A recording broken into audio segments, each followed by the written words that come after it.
오늘 하나님께서 우리에게 주시는 말씀은 신약성경 마태복음 15장 25절부터 28절까지 말씀입니다. 정성 다해서 함께 받들어 읽습니다. 25절 시작합니다. 여자가 와서 예수께 절하며 이르되 주여 저를 도우소서. 대답하여 이르시되 자녀의 떡을 취하여 개들에게 던짐이 마땅하지 아니하니라.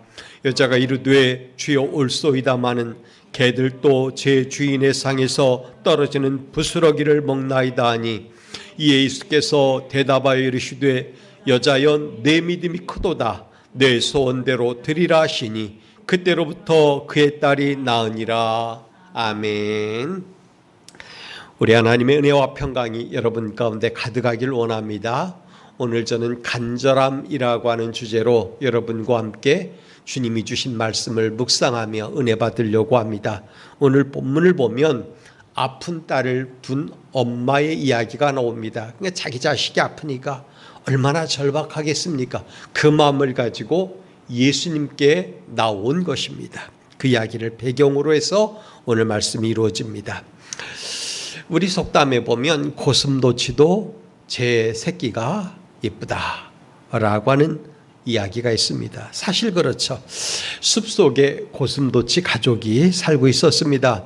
하루는 이 새끼가 집을 나가서 놀러 나갔은 거죠. 집에 안 들어오는 거예요. 늦은 시간까지. 그래서 어미가 찾으러 나갔습니다. 여기저기 찾아다니다가 토끼를 만났습니다. 그래서 물었죠. 혹시 제 새끼를 보지 못했나요? 라고 했더니 토끼가 말하기를 새끼가 어떻게 생겼는데요? 그랬습니다. 그래서 어미가 이렇게 설명을 합니다. 제 새끼는 아주 귀엽고 이쁘고 특히 털이 부드러워요 라고 했습니다. 억세기만 한 고슴도치의 털이 부드럽다고 말한 거예요. 어미 입장에서 그렇게 생각되고 보였다는 겁니다. 이런 이야기가 들려주는 의미가 뭐죠? 자식에 대한 어머니의 생각은, 사랑은 무조건적이고 이러하다는 거예요. 대신 아프고 대신 맞고 대신 당하고 대신 힘들고 싶어 한다는 거죠. 본문에 나오는 여인도 흉악하게 귀신 들린 딸을 둔 어머니예요. 이것은 어떤 의미냐면 이 땅에 모든 연약함을 가진 자녀를 대신하는 부모의 마음, 어머니의 마음이라고 생각하면 좋습니다. 그 마음을 가지고 어머니가 주님께 간청하러 나온 거예요.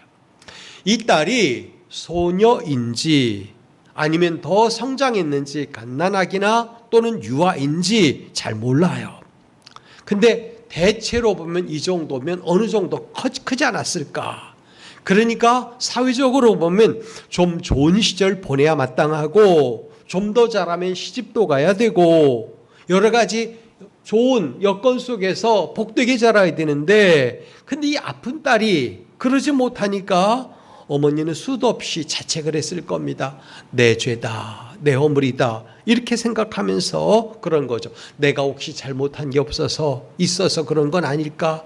내가 혹시 죄를 지어서 그런 건 아닐까? 이런 생각을 많이 했다는 거예요. 속으로 어떤 생각을 했을까요? 내가 대신 아팠으면 좋겠다. 귀신이 나를 잡아갔으면 좋겠다. 이런 생각까지 했을 겁니다. 여기에 우리를 향하신 하나님 아버지의 마음이 들어있는 겁니다. 우리를 사랑하시는 하나님의 마음도 이러하다는 거죠. 우리를 사랑하시는 하나님의 마음은 대신해 주고 싶고 좋은 것으로 주기 원하시는 하나님이라는 겁니다. 옥하는 목사님이 지은 소그룹 성경교재 요한복음 1권에 보면 고래들은 알고 있었을까라고 하는 이야기글이 실려 있습니다.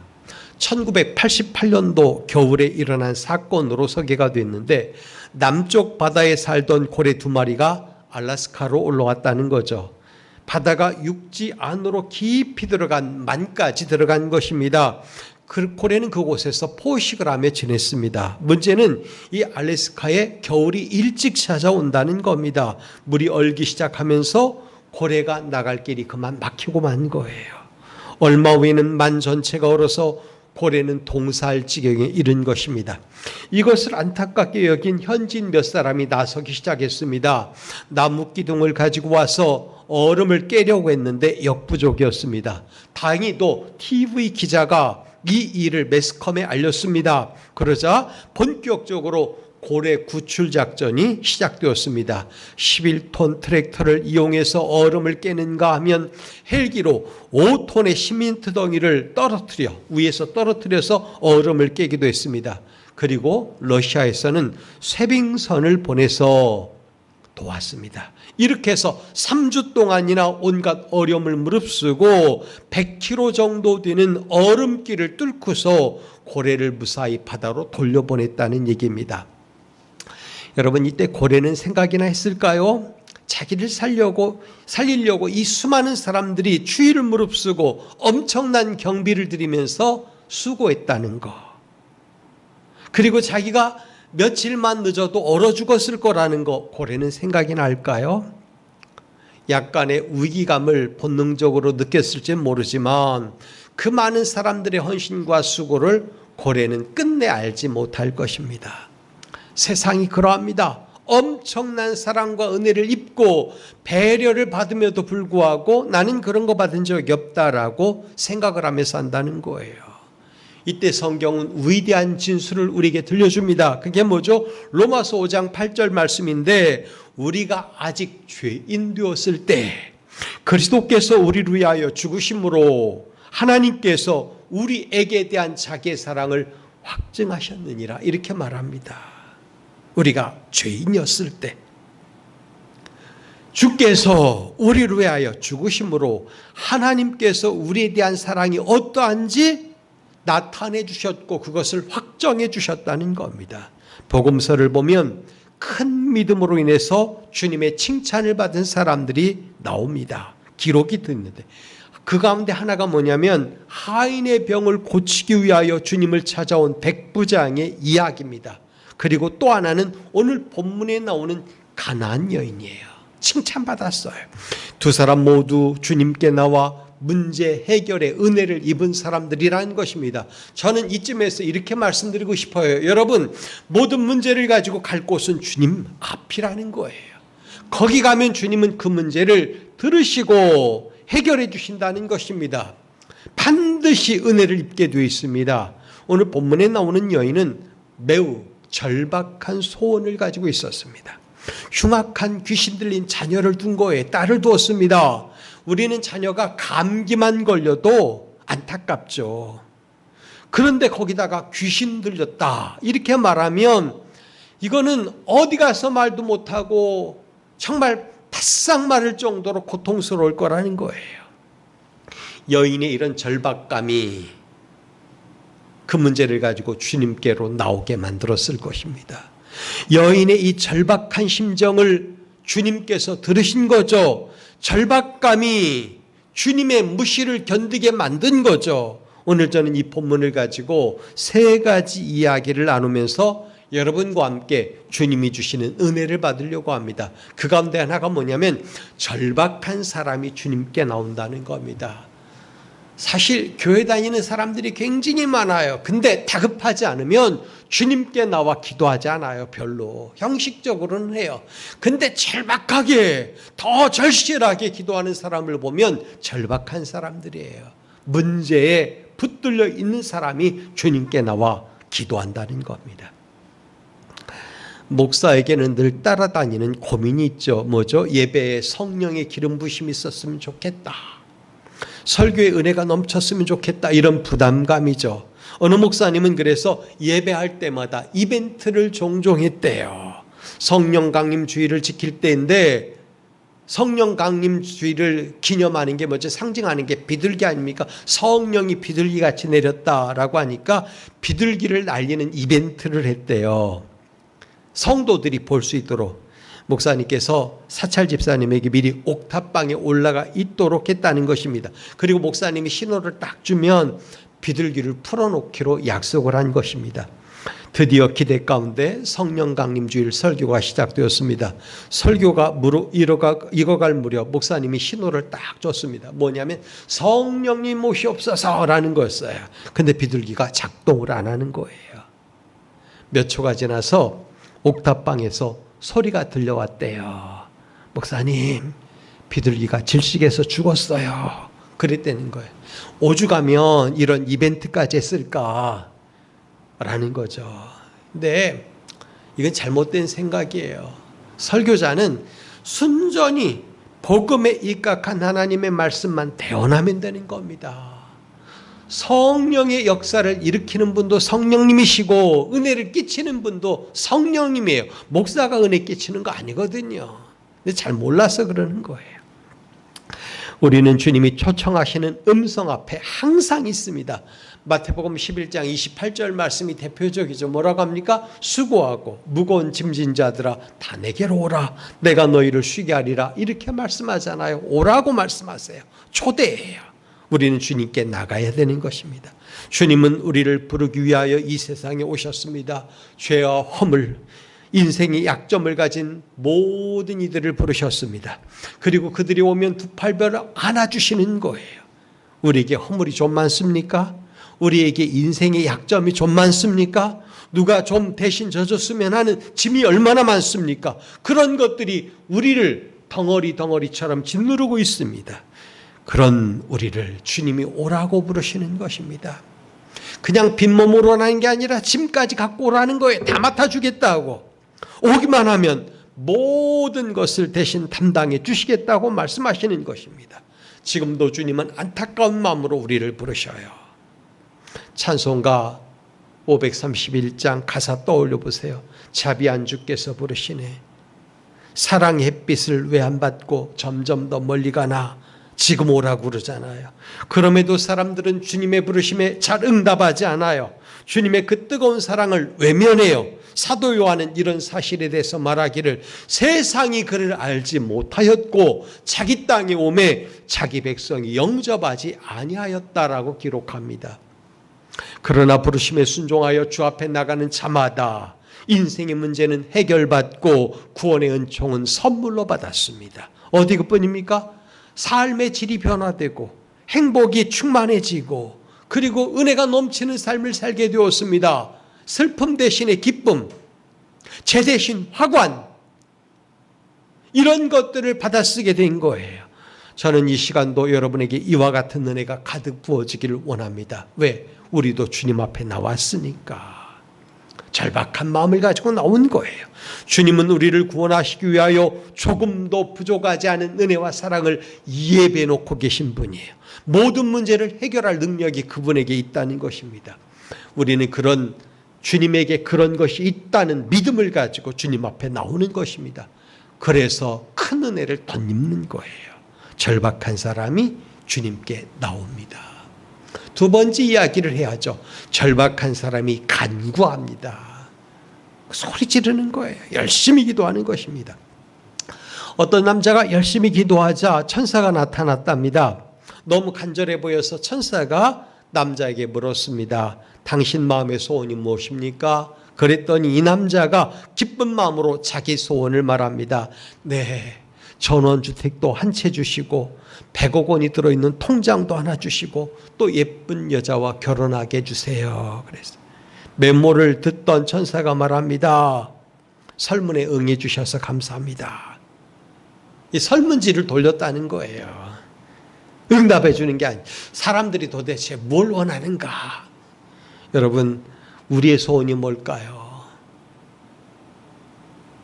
하나님 앞에 우리가 바로 서고 우리 인생의 문제를 주님이 해결해 주시는 은혜를 입고 주님께서 주시는 기쁨과 충만함 가운데 복되게 이 세상을 살아가는 거예요. 부자가 되고 안 되고 또는 전원주택을 갖고 못 갖고 그런 문제가 아니라는 거예요. 우린 이미 하나님의 은혜의 집 가운데 들어가 있는 것입니다. 그런 삶을 살아야 돼요. 어떤 사람이 그랬어요. 절박함이 기도를 만들어냅니다 라고 말이죠. 절박함이 기도를 만들어내는 거예요. 귀신 들인 딸을 위해서 이 어머니는 무엇이든 할 수 있었습니다.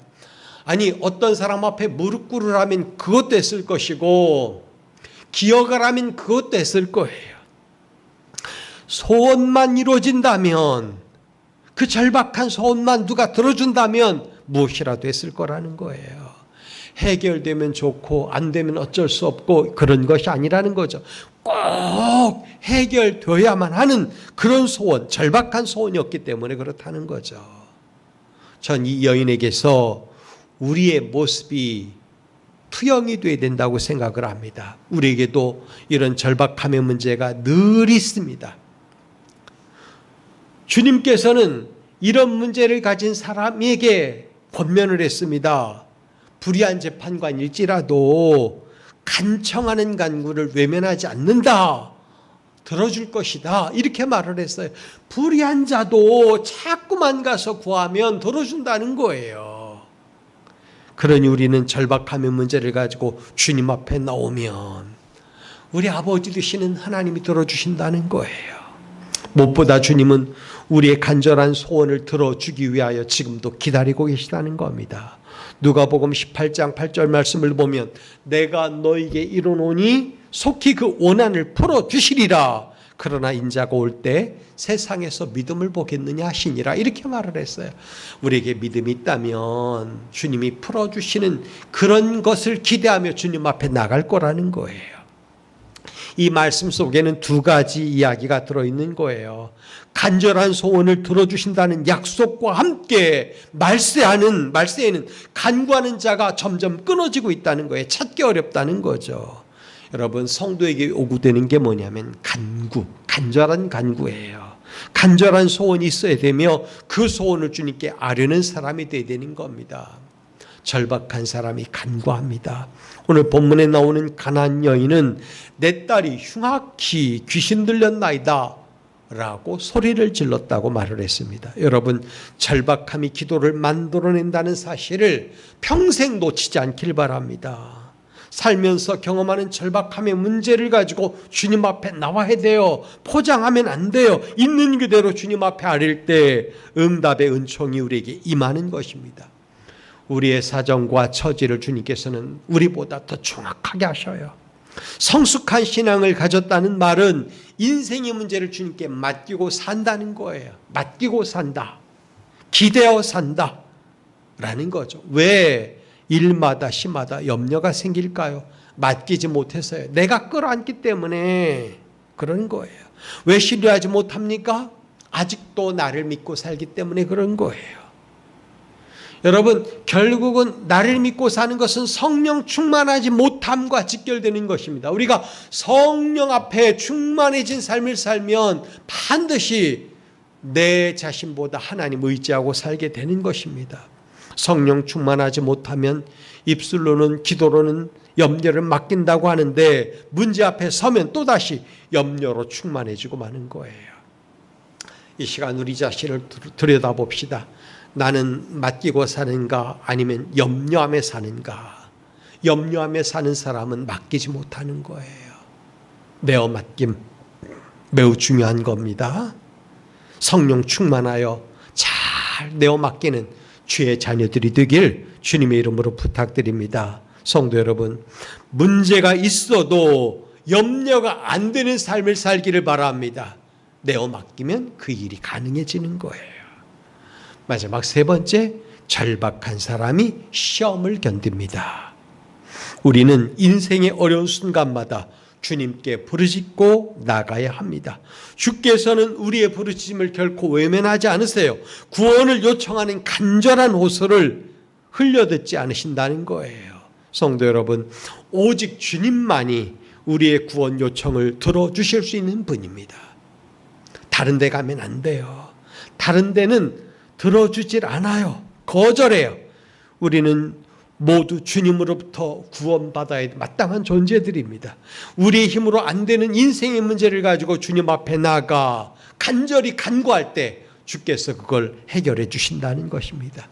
예레미야 33장 3절에 뭐라고 합니까? 너는 내게 부르짖으라. 내가 내게 응답하겠고 내가 알지 못하는 크고 비밀한 일을 내게 보이리라. 말씀하지 않습니까? 우리는 확신합니다. 부르짖음에는 응답이 동반한다는 사실이에요. 부르짖음은 응답과 비례합니다. 그렇기 때문에 부르짖는 크기만큼 응답의 크기가 형성되는 거예요. 자녀의 눈물 어린 간구를 외면하지 못하는 것이 부모의 마음 아닙니까? 성경은 그래서 그 주님, 그 하나님을 졸지도 않으시고 주무시지도 않으시는 분이라 그래서요. 뭐를 하기 위해서? 우리가 간구하는 소리를 듣고 우리를 살피시기 위해서 그러시다는 거예요. 우리 현장을 날마다 감찰하시는 분이 하나님 아버지세요. 그러므로 이제는 우리의 소원이 어떤 것이든 주님께 간구해야 돼요. 간절한 심정으로 간구해야 되는데 문제는 거기에는 주님이 시험하시는 조건이 있다는 겁니다. 26절 오늘 본문을 보면 대답하여 이르시되 자녀의 떡을 취하여 개들에게 던짐이 마땅하지 아니하니라 이렇게 말했습니다.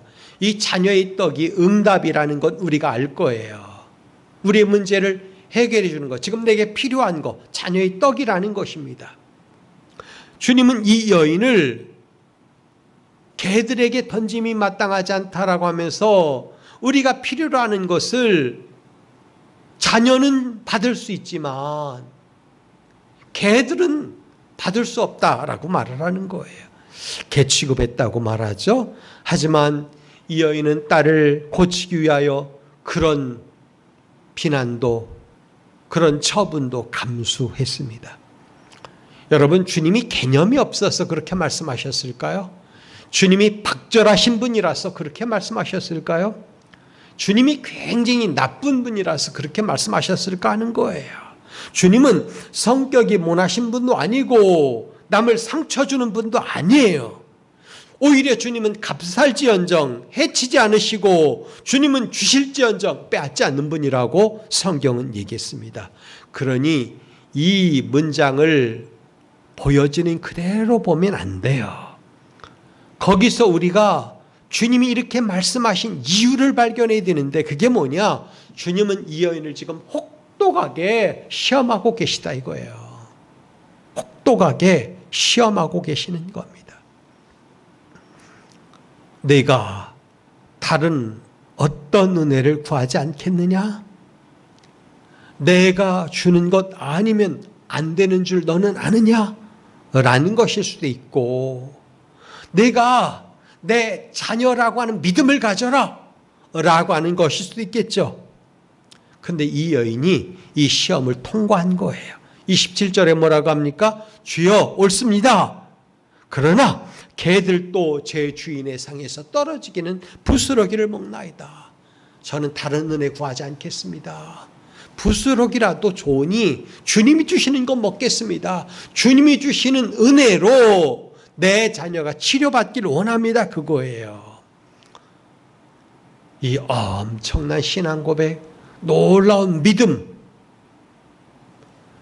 여기에 주님이 뭐라고 반응합니까? 28절 여자여 내 믿음이 크도다 내 소원대로 되리라 하시니 그 시로 그의 딸이 낳았다는 거예요. 시험을 완벽하게 통과한 겁니다. 주님도 멋진 분이시고 이 여인도 지금 멋진 여인이에요. 왜? 주님이 주시는 시험을 멋지게 통과했으니. 여러분, 하나님께서 우리에게 큰 은혜를 예비해 놓고 계신데 그 전에 우리를 시험하시는 겁니다. 우리의 믿음을 검증하라고 하는 거예요. 저는 그래서 이 구절을 대할 때마다 자신을 돌아보게 됩니다. 우리에게 나에게 이만한 믿음이 있는가 하는 거죠. 성도 여러분, 시험은 통과해야 되는 겁니다. 많은 사람들이 여기서 넘어지는 것입니다. 이를테면 나만 장군의 이야기를 보죠. 저 아랫역에서 올라와서 이 하나님의 이 선지자를 만나서 병고침을 받으려고 했는데 문도 안 열어주고 그냥 말만 전해주는데 요단강 물에 가서 목욕하라는 거 아니겠어요? 이때 분이 났어요. 아니 그 요단강이라는 게 개울밖에 안 되는데 내 나라에는 그보다 훨씬 더 풍성하고 아름다운 강이 있지 않는가? 이렇게까지 얘기한 거예요. 그냥 돌아가고 싶었어요. 그러나 말리는 사람이 있었죠.